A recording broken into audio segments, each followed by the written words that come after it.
Hey everybody, it's SmallgGay. Winter is blowing in to the East Coast. I can hear it outside, but I'm doing fine because I scored massive Blu-rays this Christmas season.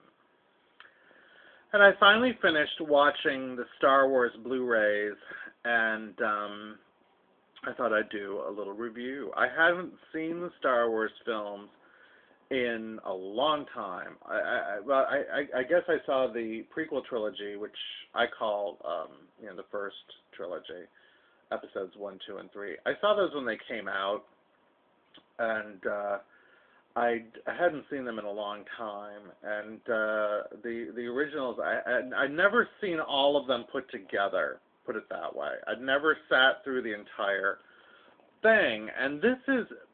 People keep looking at these and they keep competing, which are the best. And this is the first time that I saw the whole thing as one giant film, which is what Lucas has created here. It's one giant story. It's a 13-hour film. It's the science fiction Berlin Alexander plots. I found myself so impressed with Lucas watching this. Here's the problem with Lucas. He's both, he's better than his critics, but he's not a religion like the people who worship him. It's kind of, he's like Ron Paul, that kind of like devotion, that crazy cult-like devotion that some of the people have, and then they get angry because they want everything to be the way they remember it, and they seem incapable of understanding that this is a totally different dynamic and that it's a giant story. They don't seem to be able to understand that. And I found myself responding to this in an incredible way. I found myself responding to the old films, the second trilogy, that I'd seen, as a kid over and over. Remember, we'd go to the movies over and over. We'd go to Star Wars like 3 times in the theater.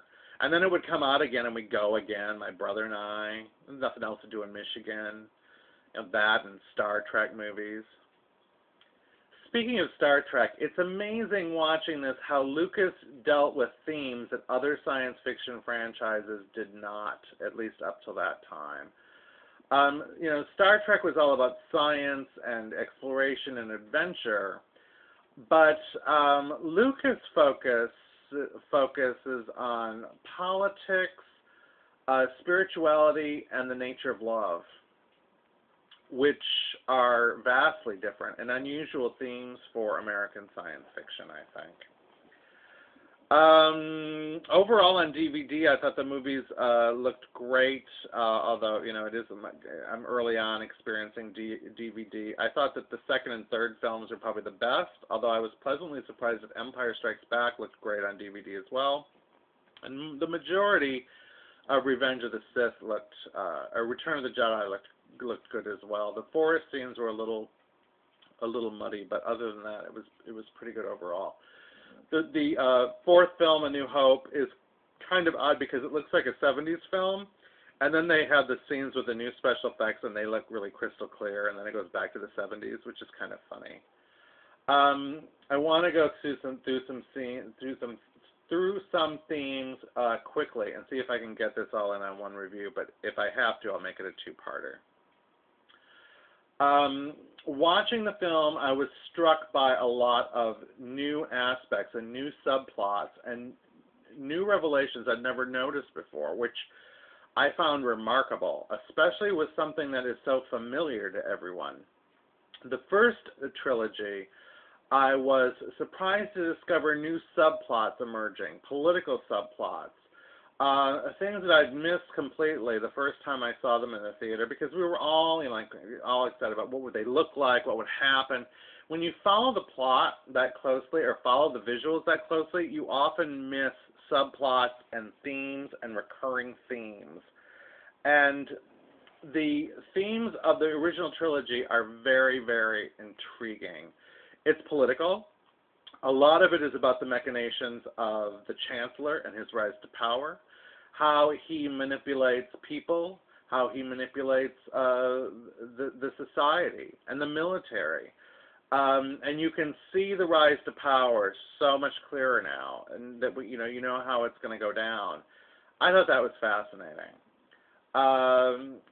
In the second trilogy, it is a spiritual awakening, which is also fascinating, and it is a reflection of the first trilogy. Everything in the second trilogy is a reflection of what happened in the previous trilogy, which is backwards in time, which is confusing to a lot of people, and they can't get their minds around it, but you just have to sit down and watch it in order, and you'll start to understand what Lucas is doing.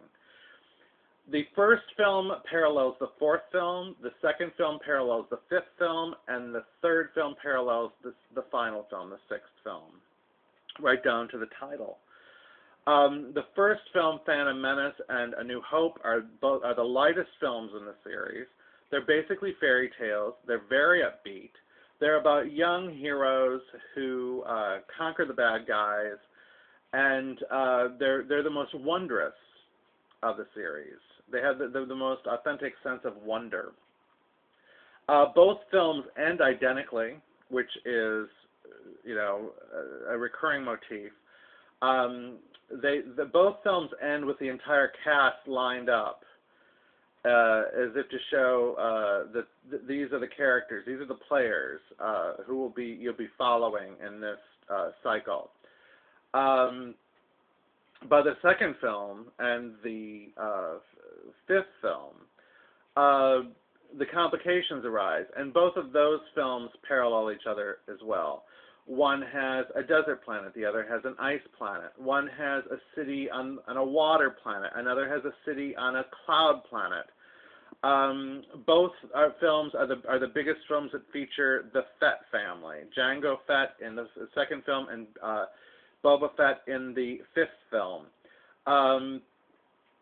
Both films are probably the most action-packed, and both films deal with romance. The first film is an idealized romance, if I could say it straight, that ends in tragedy. Whereas the second film, or in the second trilogy, the romance is a flawed romance that ends positively. The second film has an idealized romance that is steeped in Wagner, Arthurian legend. I love that kind of thing, where it's the knight violating his vows of chastity to be with the older woman. It's Guinevere and Lancelot. It's Tristan and Isolde. It's all of those. It also reminded me of the Ring cycle. Seeing it again. A lot of people don't like it because of the acting, but that is the style that the entire film is shot in. Remember, the film is a retake, a reimagining of 1930s and 1940s serials, and that's why there are dated motifs in it that modern audiences don't always understand. It's also a reflection on Lucas's view of the United States in his lifetime. Especially the Clone Wars, the Attack of the Clones is a 1950s type setting. There's a lot of kind of diesel punk motifs that come in there. The cars are like hot rods. There's the diner, a 50s diner in the middle of everything. Anakin is like James Dean. It's almost like he is reimagining American graffiti. The parallels abound. Both Anakin and Luke get their hands cut off. The final shots mirror each other again. There is in Attack of the Clones, you have the lovers who've married illegally looking away from the camera with the droids looking on them, and in Empire Strikes Back, you have their children looking away from the audience with the droids watching them. The third film, I'm going to get through this and I'm going to talk about some bigger themes, and I can see already this is going to be a long one. The third film and the sixth film also parallel each other. One is about the final rise of the Sith, and the other is about the return of the Jedi. They're about the fall of Anakin and the return of Anakin. Both films end with masks and the space shuttles. Both of them have space shuttles in the end.